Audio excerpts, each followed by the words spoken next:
Formula E yang rencananya digelar Juni tahun 2022 ini memang lebih besar dramanya di Indonesia daripada kejuaraan balapnya. Sebelum jadi polemik, tidak banyak orang Indonesia yang tahu tentang balapan Formula E yang digagas tahun 2011 ini dan diselenggarakan pertama kali di Beijing tahun 2014. Keinginan kuat untuk menggelar balapan Formula E di Jakarta ini memang kental sekali nuansa politiknya sehingga terus dipaksakan untuk dilaksanakan meski protes datang dari mana-mana. Seperti kita tahu, tahun depan atau tahun 2022 adalah tahun terakhir Anies Baswedan memimpin Jakarta. Dia harus mundur dari jabatan karena negara akan menyelenggarakan pemilu serentak di tahun 2024. Karena itu di waktu yang singkat ini Anies harus meninggalkan monumen supaya bisa diingat banyak orang. Salah satunya ya Formula E itu. Sejak awal terlihat sekali ketidakprofesionalan panitia Formula E dalam usaha mereka. Perhatikan ya, untuk lokasi balapan saja mereka seperti terburu-buru menentukan Monas sebagai lokasi utama. Bahkan tanpa ada koordinasi dengan pusat. Pohon-pohon di Monas ditebangi sehingga membuat Kementerian Sekretariat Negara tersinggung karena Monas adalah cagar budaya dan pengawasannya ada di pusat, bukan di Pemprov DKI Jakarta. Ribut-ribut masalah lokasi belum selesai, ditambah lagi ribut masalah komitmen fee yang dibayarkan Pemprov DKI Jakarta ke penyelenggara Formula E. Sesudah diaudit oleh BPK, ditemukanlah bukti kalau Anies Baswedan selaku Gubernur DKI sudah membayar komitmen fee sebesar hampir 1 triliun rupiah.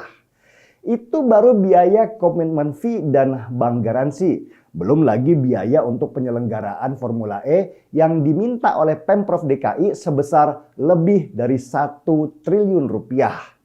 Seluruh biaya dikeluarkan pakai uang rakyat atau lewat APBD DKI. Maka ributlah banyak orang ketika tahu fakta itu dan mempertanyakan uang komitmen fee yang katanya sih sudah dibayarkan. Apalagi sesudah tahu bahwa komitmen fee yang dibayarkan itu jauh lebih besar dari komitmen fee yang dibayarkan oleh beberapa negara.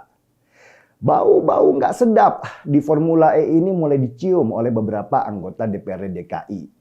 PDI Perjuangan dan Partai Solidaritas Indonesia bergerak untuk menyelenggarakan hak interpelasi atau hak bertanya kepada gubernur terkait permasalahan Formula E. Tapi Anies menolak datang di interpelasi itu. Dia malah mengundang 7 fraksi lainnya untuk makan malam seolah menyampaikan pesan bahwa dia dilindungi oleh banyak partai supaya balapan Formula E tetap terlaksana. Karena ribut-ribut itu, KPK pun datang sesudah mendapatkan banyak pengaduan. KPK lalu memanggil pejabat-pejabat yang terlibat dalam penyelenggaraan satu persatu dan menanyai mereka. Maka makin panaslah Anies Baswedan ketika mendengar namanya terseret sebagai pihak yang bertanggung jawab. Maka orang-orang penting di belakang Anies pun mulai menyusun strategi untuk menyelamatkan capres potensialnya. Capres? Apa ini ada hubungannya dengan capres? Ya tentu adalah. Anies Baswedan itu capres potensial untuk beberapa elit partai, terutama SP dan JK. SP sebagai petinggi Nasdem sejak lama sudah melirik Anies Baswedan sebagai calon presiden dari Nasdem. SP adalah politikus yang ambisius dan dia tidak ingin lagi hanya menjadikan Nasdem sebagai partai pendukung dan pengusung saja. SP ingin menjadi kingmaker seperti Megawati dengan PDI Perjuangannya yang selama 10 tahun ini menjadi partai yang berkuasa. Tahun 2024 nanti Nasdem harus membalikan keadaan dan lawan terbesarnya hanya PDI Perjuangan dengan calon yang sama kuatnya, yaitu Ganjar Pranowo. Ganjar, kalau dia akhirnya mendapat tiket dari PDI Perjuangan ya, adalah batu sandungan buat SP untuk mewujudkan mimpi besarnya. Karena itulah Sahroni, anggota DPR RI dari Partai Nasdem, diutus untuk menyelamatkan situasi yang semakin lama semakin runyam untuk Anies Baswedan ini. Selain SP, JK juga punya ambisi yang sama menjadikan Anies Baswedan sebagai calon presidennya. Kenapa harus Anies? Ini pertanyaannya. Karena Anies jauh lebih mudah diatur-atur sebab ambisinya hanya pengen jadi presiden saja. Kalau Anies bisa jadi presiden, maka JK akan lebih mudah ikut mengatur negara berikut segala kebijakannya untuk memuluskan banyak bisnisnya. Karena itu ketika tahu kalau Anies bisa tersandung dengan kasus Formula E, maka JK pun mengutus Bamsud, ketua MPR, untuk ikut mengawal Anies Baswedan. Bamsud dulu adalah lawan kuat Airlangga Hartarto waktu Munas Golkar tahun 2019. Jadi bisa terlihat kalau Bamsud juga punya hasrat ingin menguasai Golkar saat 2024 nanti. Meski Bamsud sudah menyatakan akan bersatu dengan Airlangga Hartarto di Golkar sesudah kalah dalam pemilihan, tapi hasrat untuk menguasai Golkar tidak pernah padam. Apalagi JK sebagai sesepuh Golkar sudah merestuinya.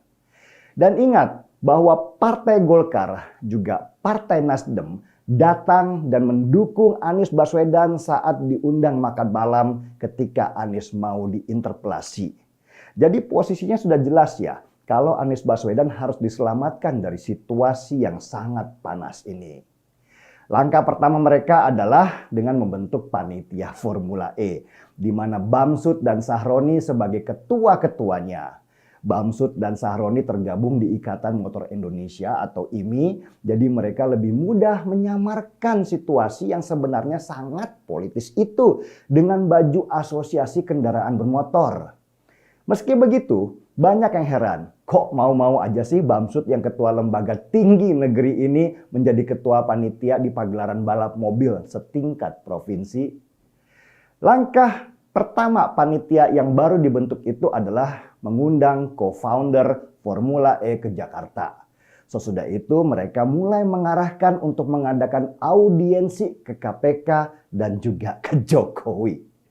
Ini langkah yang cerdik sebenarnya.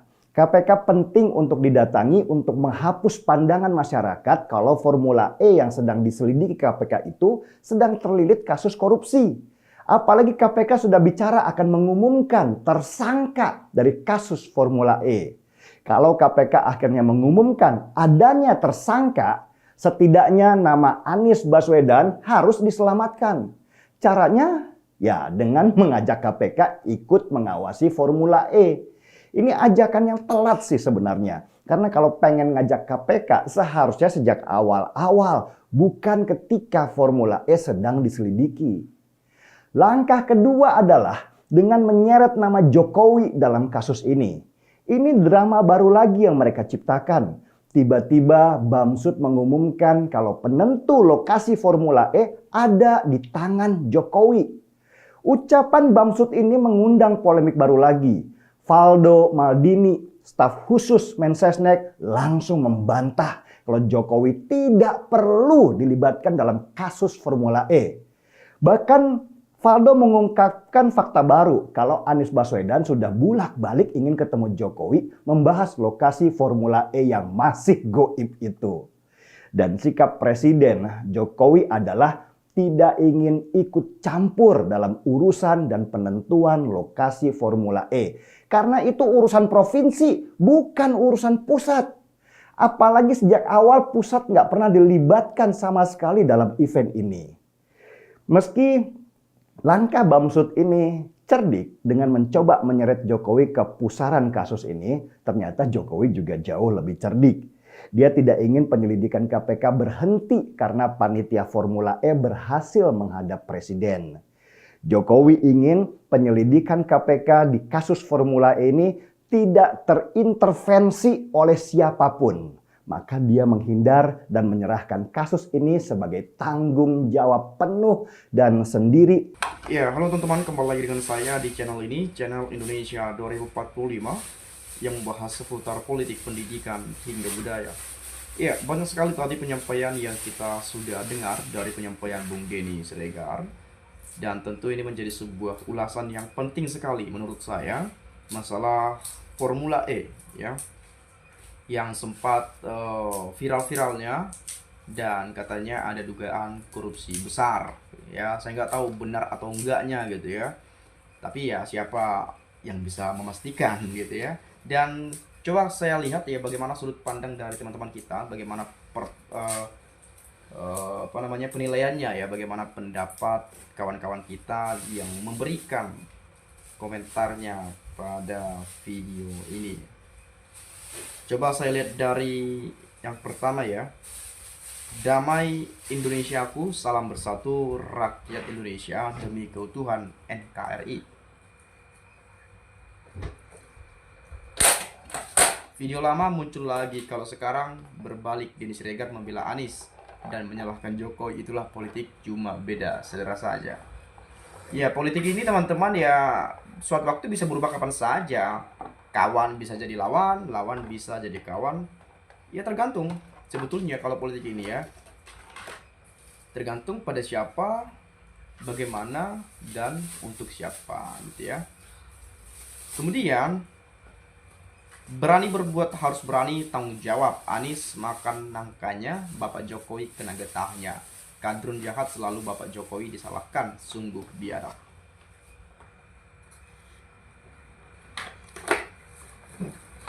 Terima kasih Bung Denny Siregar. Kalau tidak ada Anda, banyak masyarakat tidak tahu. Teruslah berjuang dan menyuarakan kebenaran. Sukses dan sehat selalu.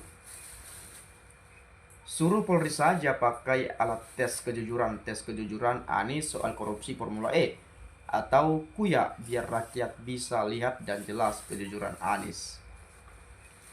Indonesia tidak perlu ada Formula E. Indonesia dari dulu juga paling harum negaranya. Ke seluruh dunia terkenal dengan pulau dan cagar alamnya, serta beraneka suku, bangsa, dan bahasanya, keramahannya. Maka Formula E akanlah orang yang haus dengan duit rakyat Indonesia. Karena kita juga melihat teman-teman bagaimana negeri ini penuh dengan para koruptor ya. Banyak banget koruptor di negeri ini ya. Mafia tanah, mafia apalagi, mafia politik, mafia hukum ya, macam-macam. Pejabat-pejabat korup ya.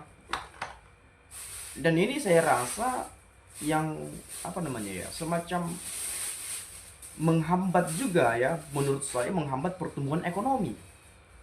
Karena bagaimana bisa bertumbuh? Yang kaya ya itu aja orangnya yang kaya gitu ya. Pejabat-pejabat yang korup itu gitu ya. Bisa beli private jet mungkin ya. Barangkali asetnya di mana-mana. Ya, jadi banyak sekali ya. Jadi kita berharap juga bagaimana para koruptor ini bisa dibinasakan saja. Bisa diberantas sampai tuntas, sampai ke akar-akarnya sekalipun ya.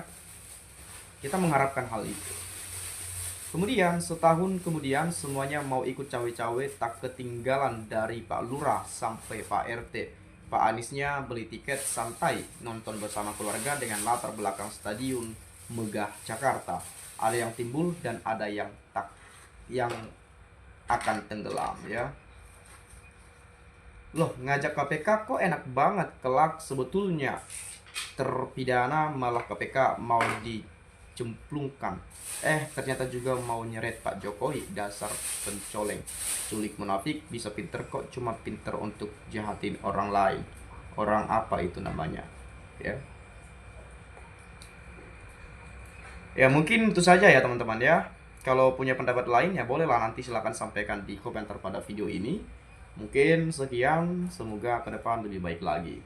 Salam inspirasi, salam NKRI harga mati.